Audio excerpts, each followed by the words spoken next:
A mysterious disappearance. She hadn't been contacted on the phone for almost a week. And two best friends sharing a secret. She said that Pat was there.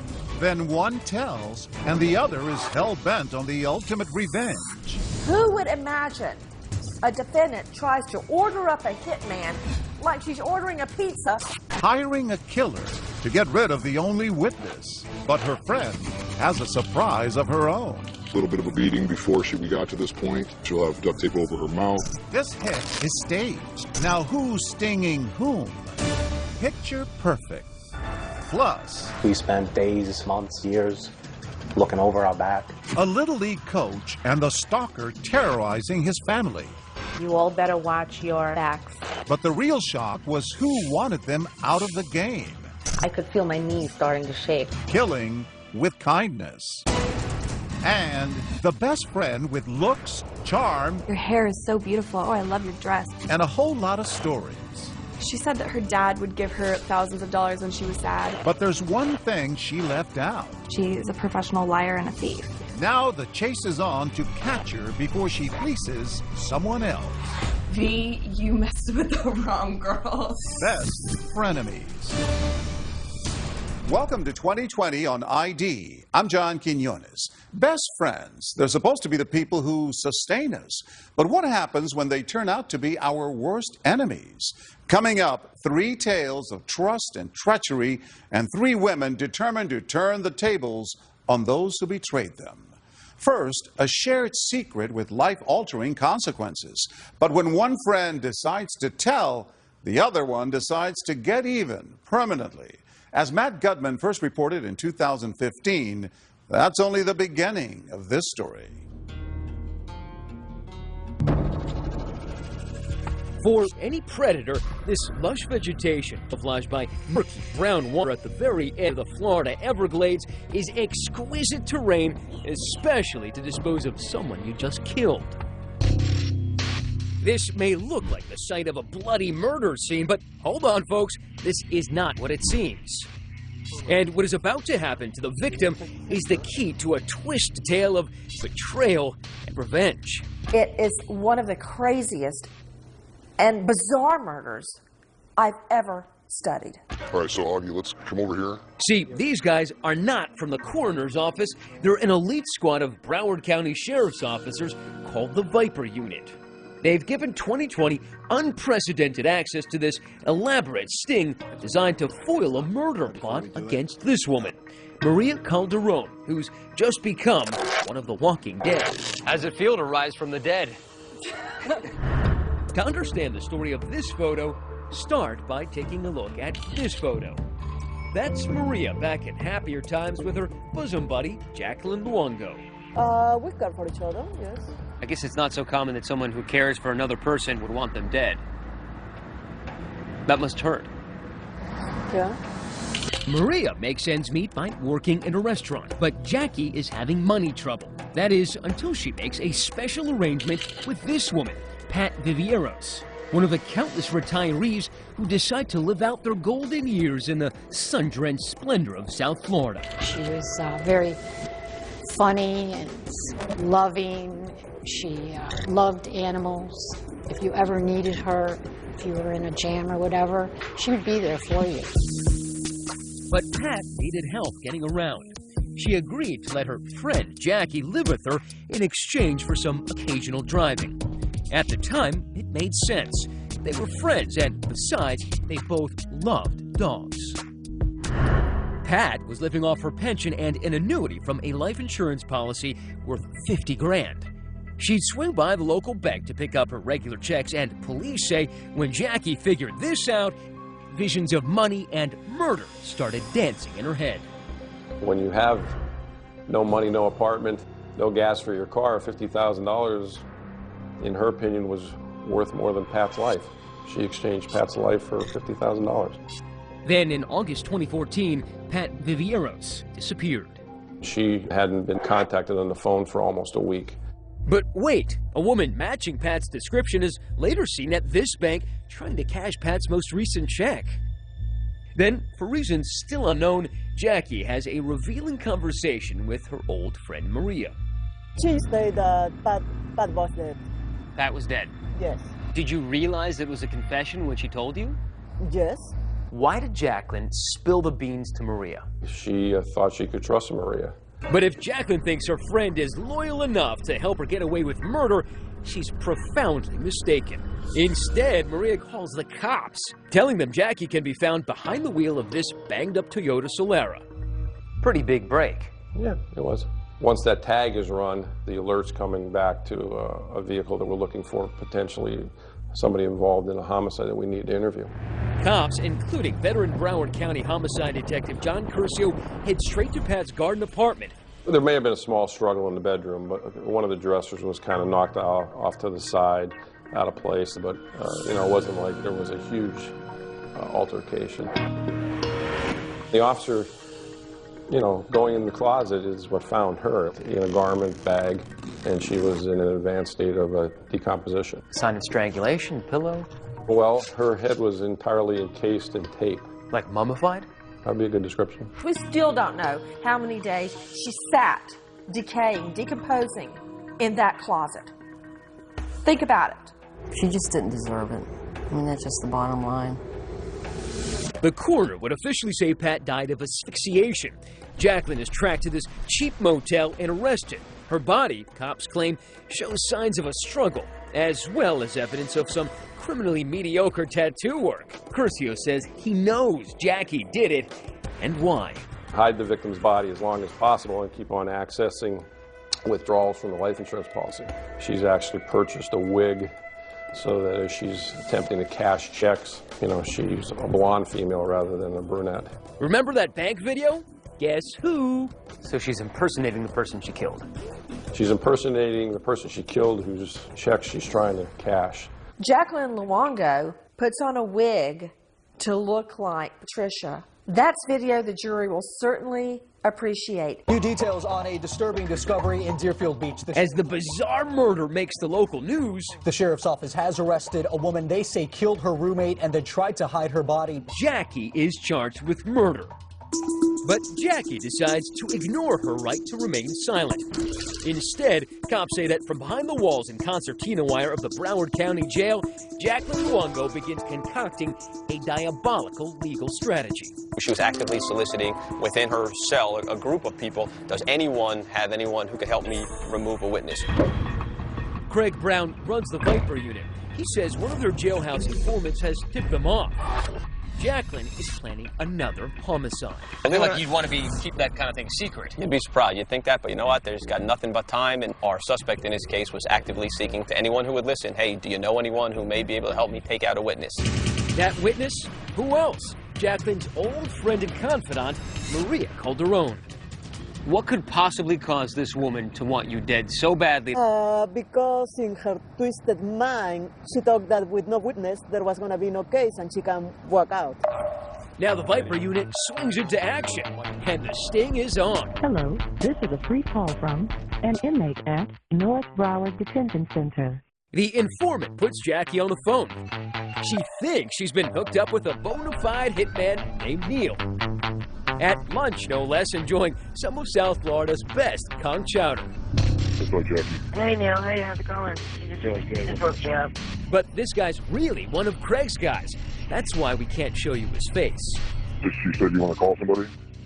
Yeah. Well, what I wanted to talk to you about first is that I had some money in my property. As Neil finishes his meal, the caller orders off the menu. One dead Maria Calderon served cold. The negotiations begin. So you feel comfortable and you know things can be done right? I'll do half up front and half when it's done. So you know you're getting what you want. Okay. And, we talked about 2 and 2 though, right? I thought it was 4. The exact amount is $3,900. That's how much I have. Okay, so all right, we'll call it 4. So do 2 up front and the rest when it's done. Okay. The deal is sealed, and apparently so is Maria's fate.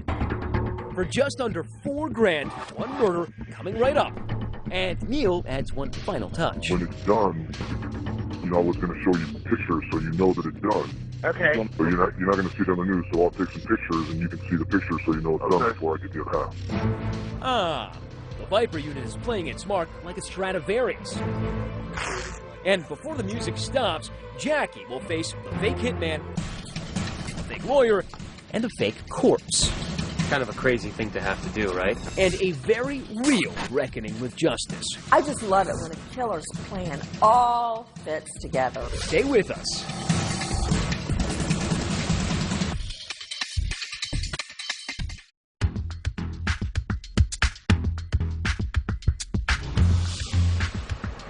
It's just another ho-hum perfect day of fresh air and ocean along Florida's Atlantic coast. This is where Jacqueline Luongo yearns to breathe free.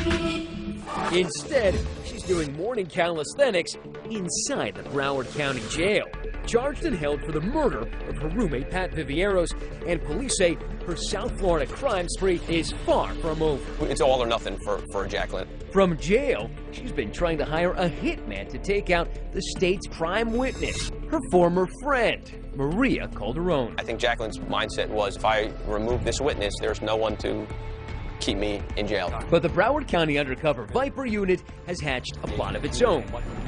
First, an undercover cop posing as Neil the hitman goes to meet Jacqueline in jail.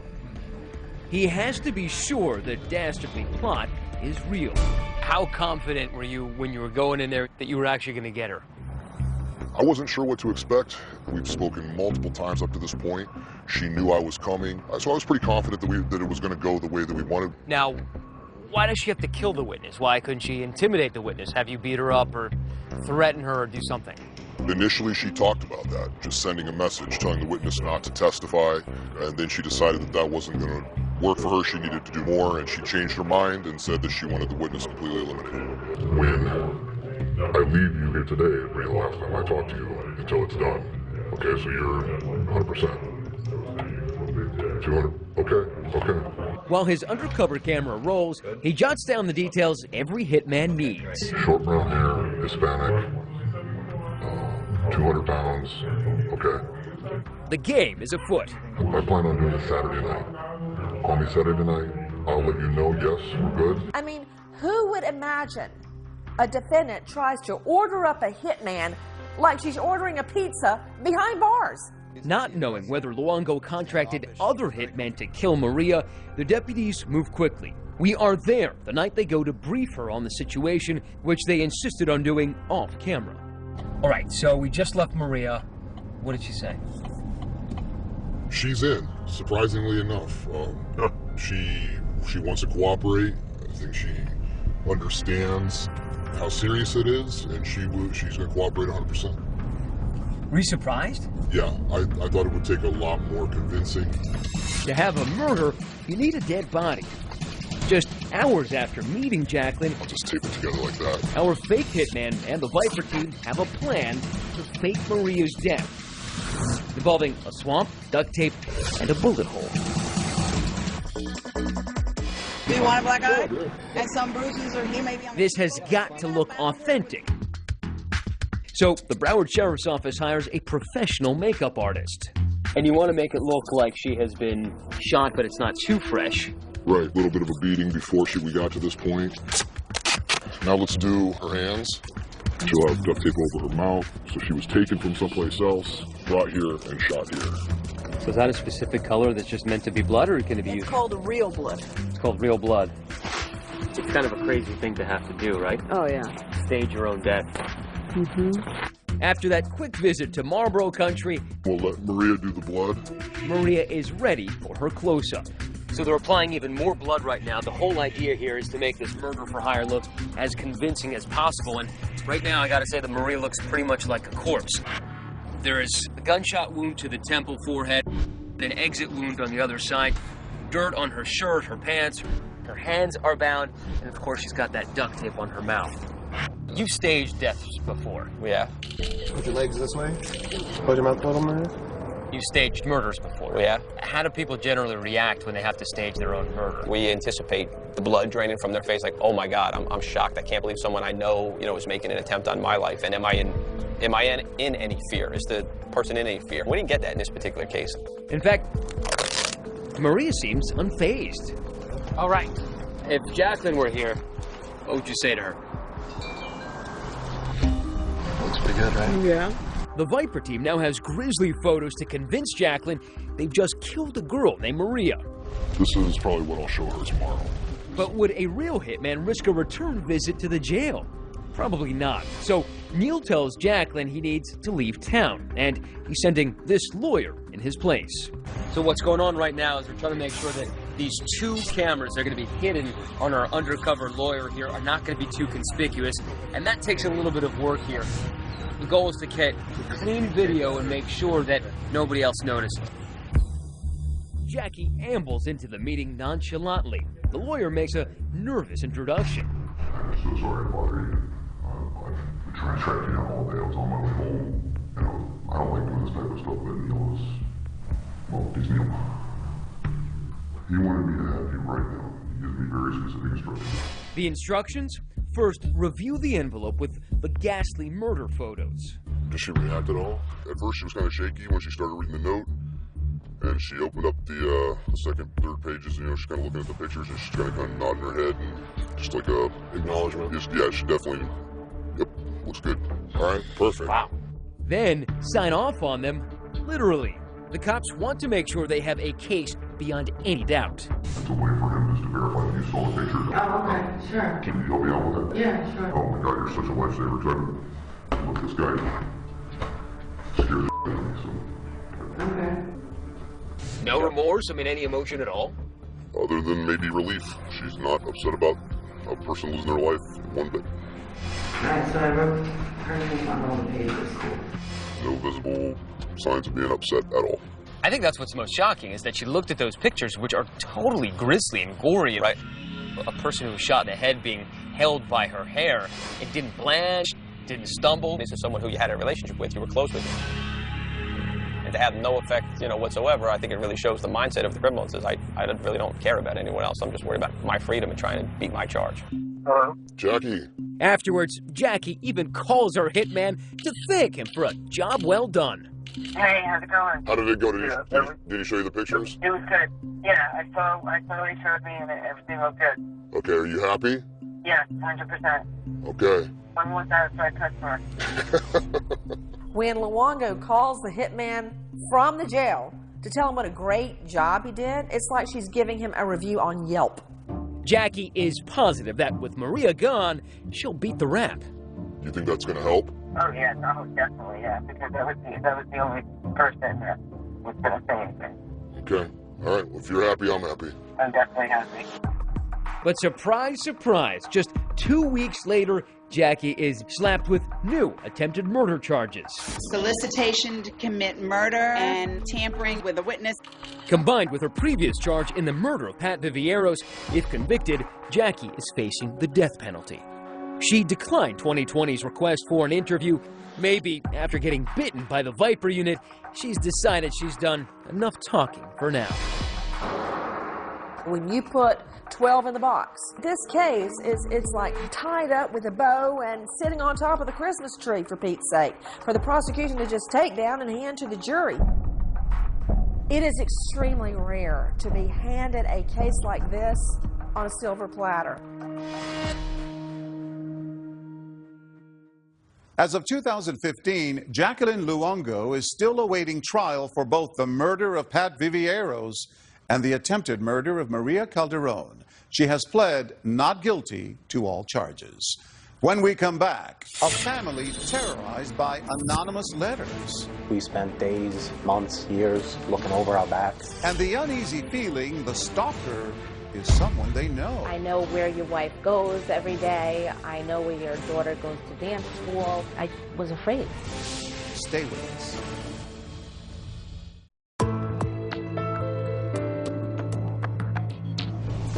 Chances are, if you throw kids together in an activity, friendships will form. And that holds true for their parents as well.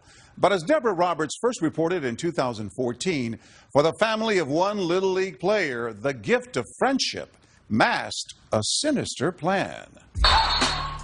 Little League season. It's all about team building, right? Well, not exactly. Lately, it's a spectacle that seems to be on instant replay. Nearly every weekend, perceived bad calls leading to bad behavior. But it's not kid athletes who belong in the penalty box. Stop it, guys! It's their parents. Fists. Four-letter words. Free-for-all brawls. Ooh, he just got slam dunked. And what about this out-of-control dad, so fearful his son's losing a wrestling match, he shoves a 10-year-old clear across the ring? Really? But the MVP Most Vicious Parent Award may very well go to Janet Chiuzzi. She may look like an unassuming suburban stay-at-home mom, but for more than a year, she secretly terrorized her Long Island, New York neighbors. We spent days, months, years looking over our back. It all began one summer. John DeMasi was coaching his son Dominic's baseball team when an angry letter was sent to the league board claiming DeMasi was playing favorites. It was just an anonymous letter sent how wrong I was coaching the team and how bad we were. Then there's another letter and another letter. Who could be so spiteful? Month after month, the letters kept coming. The DeMasis were scared for their lives. I know where your wife goes every day. I know where your daughter goes to dance school. How much did you alter your lives? I was working and I stopped. I didn't feel safe with, somebody else driving my children. I was afraid. There was times I slept out here, was nervous about who's coming to the door, who's passing by, and it wasn't easy. But the family found comfort in friends, including Janet Chiuzzi, a neighbor whose son played ball with Dominic and is in the same school. She suddenly began cozying up to Linda. And Janet was texting me every other day. Texting you about what? Anything. Which nail salon do you go to? Even showing up at Linda's 40th birthday party, uninvited, and here at another event. Then, weeks later, a special delivery to the DeMasis. And there was 2 handwritten envelopes in our mailbox, so I opened both of them. One was addressed to my son and one was addressed to me. I made it my life's goal now to observe your family on a 24/7 basis. Don't be planning a vacation anytime soon. You will have no home to come back to. That had to knock you for a loop. I read the letter written to my son, which was just took me down because it just said that if your father doesn't step back, I'm going to kill him. You might never see your dad again. You all better watch your backs. This is no joke. This is as real as it gets. To get the hell out of East Meadow Baseball.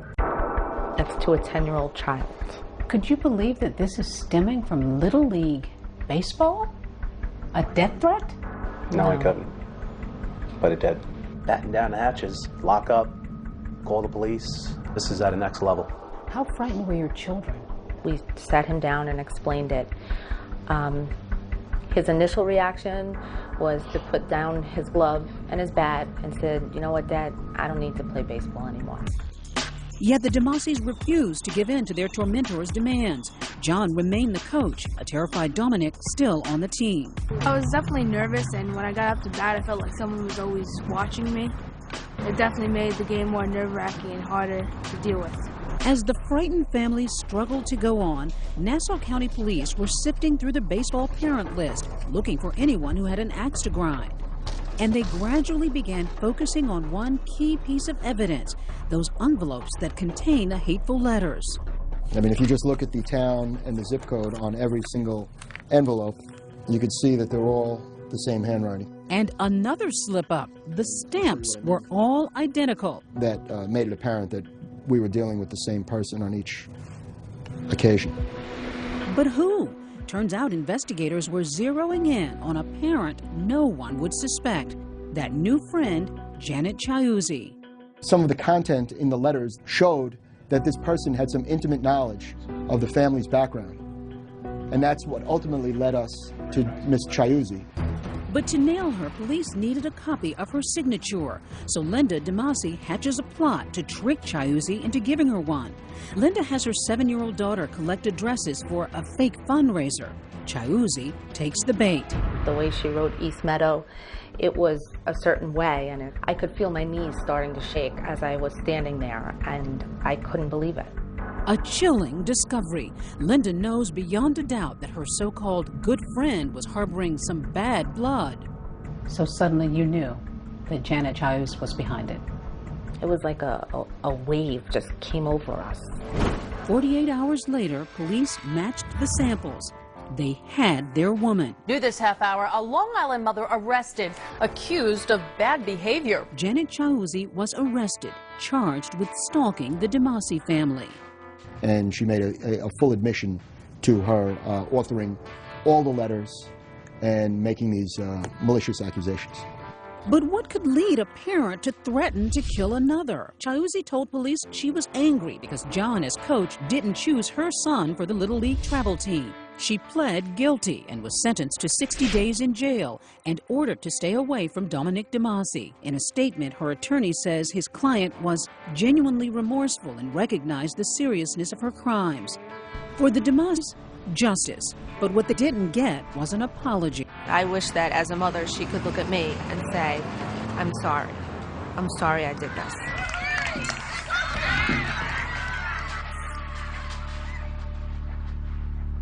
Janet Chiuzzi was released from jail after serving her sentence.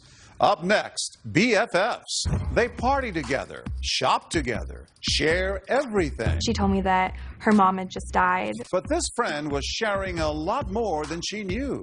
She stole my Social Security card, debit cards, and $13,000 cash.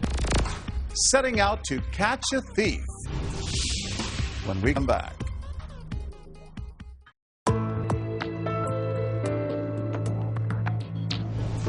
She got their trust. Then she was suspected of getting pretty much everything else. Money, credit cards, even a passport. That's what a slew of young women say about the woman they thought was their BFF.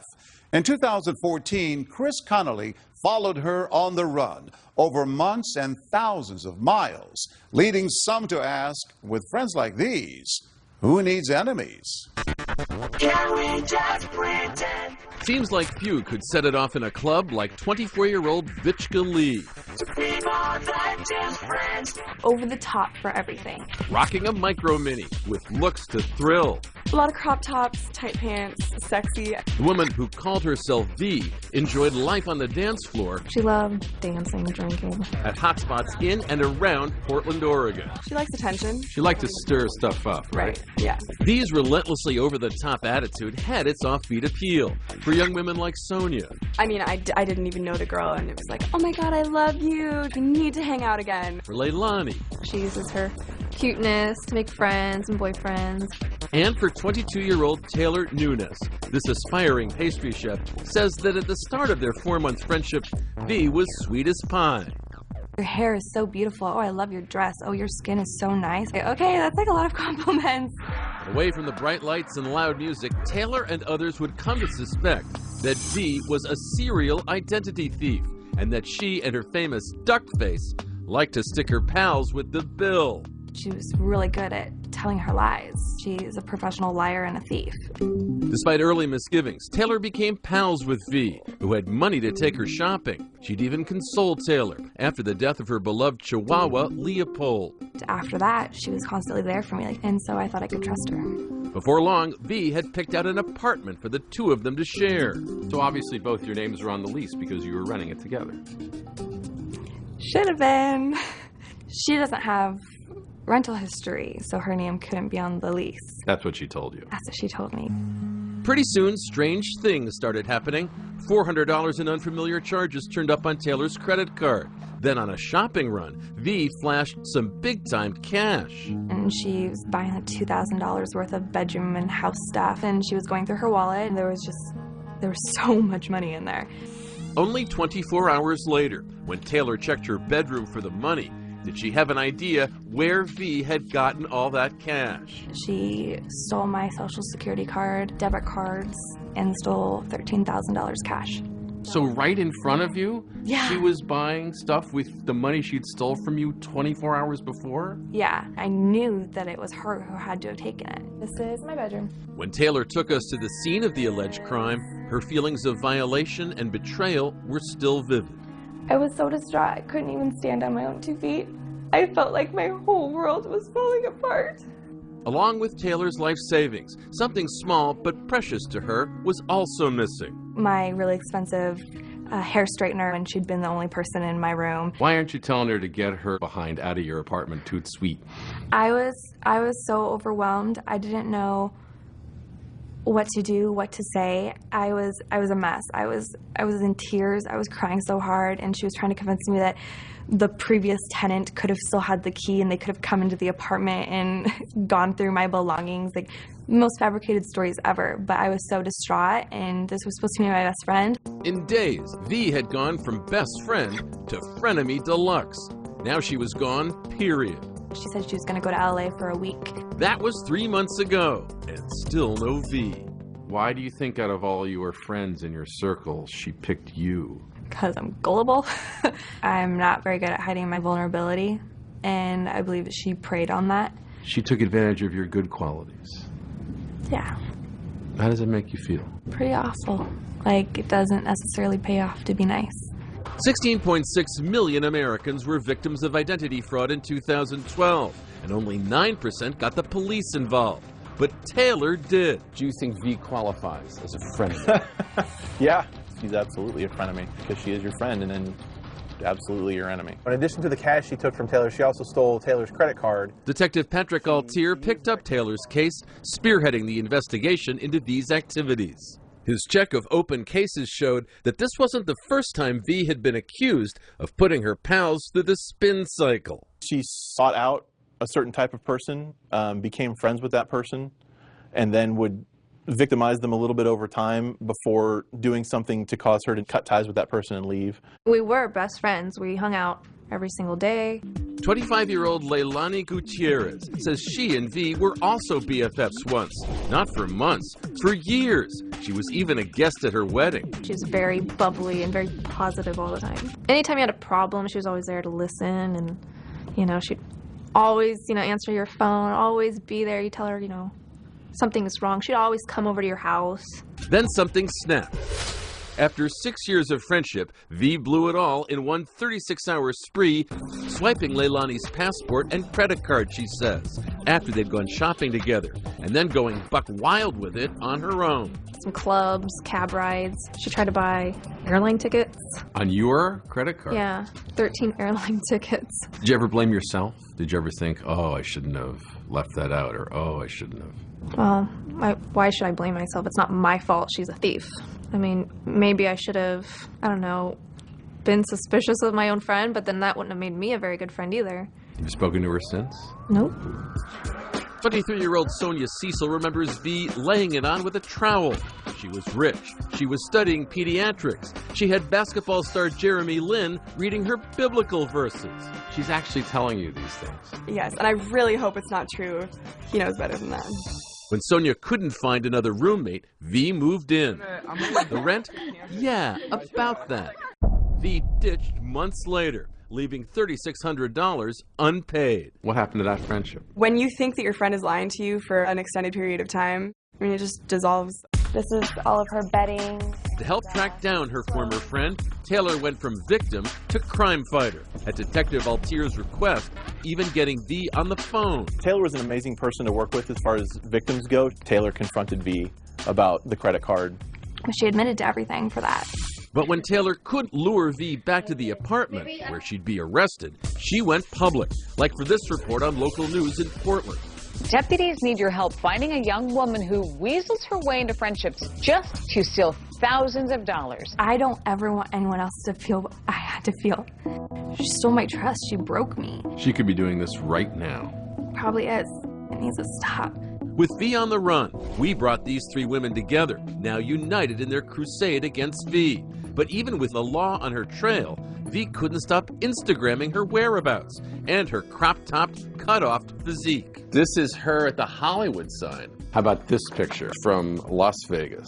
Her hair color keeps changing. We have all these pictures of her. They haven't caught her yet. How's that possible? Because I think it's just someone else to come forward and say, hey, she's staying with me right now. You think someone else has to go through what you went through or what Leilani went through? It doesn't matter because it's all too late. She's one step ahead of the game every single frickin' time. When we come back, who is V? Her sister reveals the family secrets and a stunning break in the case. She was in LA. Some girl called in a tip. You'll see it all as it happens next.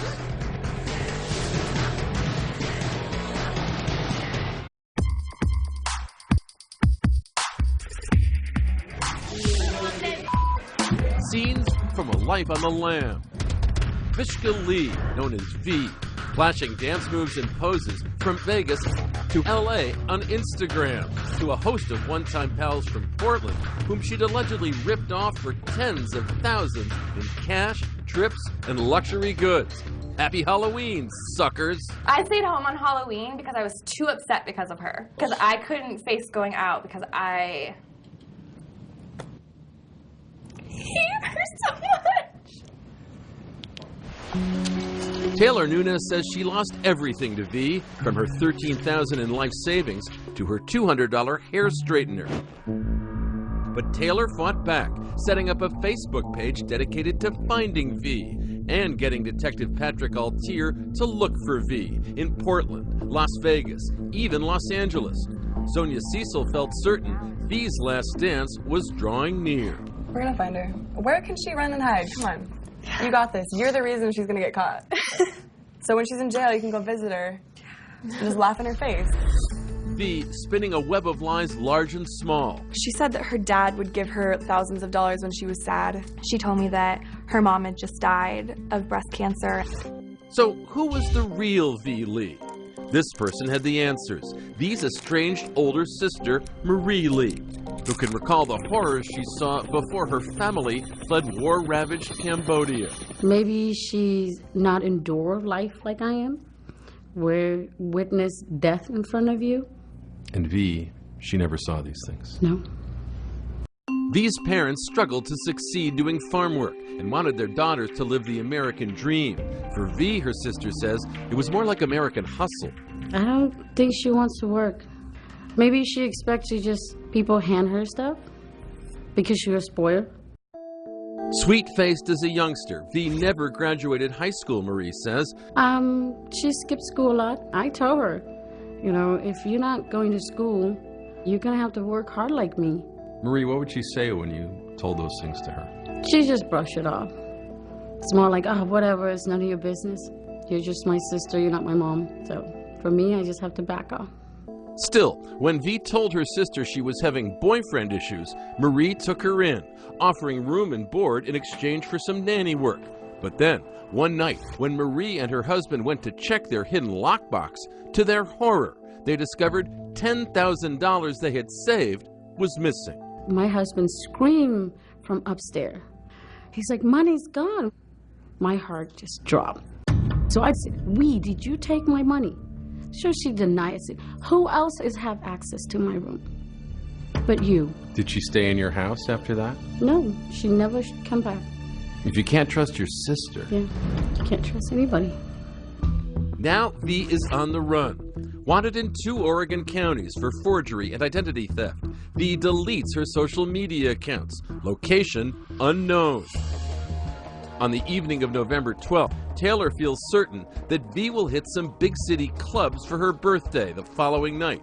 She's gonna find as many rich people to hang around as possible and celebrate her birthday.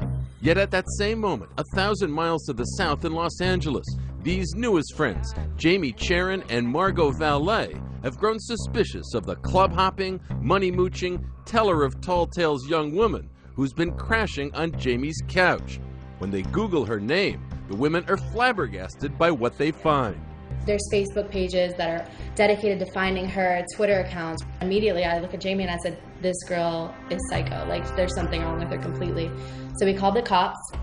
In Portland, less than 3 hours later, Detective Altier is sitting down with 2020 when suddenly his phone blows up. The LAPD has nabbed V. And after he tells Taylor the news... Oh my God, I can't even feel my legs. Months of pent-up emotions are at last unleashed. We did it! I thought this wasn't gonna happen. I did it. I got V. Lee arrested. I can't believe it. We scramble upstairs as events unfold rapidly. Yeah, she's actually the victim in one of our warrants. V, you messed with the wrong girl. It's a pretty spectacular night, isn't it? It's great. I'm happy for Taylor. Hi, this is Taylor. Then a phone call from Portland to LA. You have no idea how grateful I am that you guys called the police tonight. Thank you. Aw, thank you. No, if it wasn't for you, we wouldn't have found her and this wouldn't have happened. Oh, and remember Taylor's $200 hair straightener? The one V ran off with? Do you have a red straightener? A red straightener? Yes! Oh my God, that's my straightener! Yup, we have it. The next day, Marie Lee is sharing her stories of the estranged sister she hasn't heard from in nearly a year. Do you know what day in your sister's life this is? It's her birthday. Do you know where she is right now? I have no idea. She's in LA County Jail. For real? She was arrested last night in Los Angeles. Oh my God. She has to pay for what she did. She needs to admit it that I need help. There's no excuse. We're gonna have so much fun carrying us up 3 flights. And with 2020 footing the bill and Detective Altir's okay, a box from LA arrives at Taylor's house. Taylor, Leilani, and Sonia sort through it for their stuff. And sure enough, there's the item that means so much to Taylor. Look what we got, ladies! Is that your straightener? That's my straightener! These are the shoes that V bought with my credit card and was wearing around in my house. But however V might have preyed on their openness and vulnerability, these young women weren't afraid to make some new friends. We'll toast to V for our new friendship and group hugs.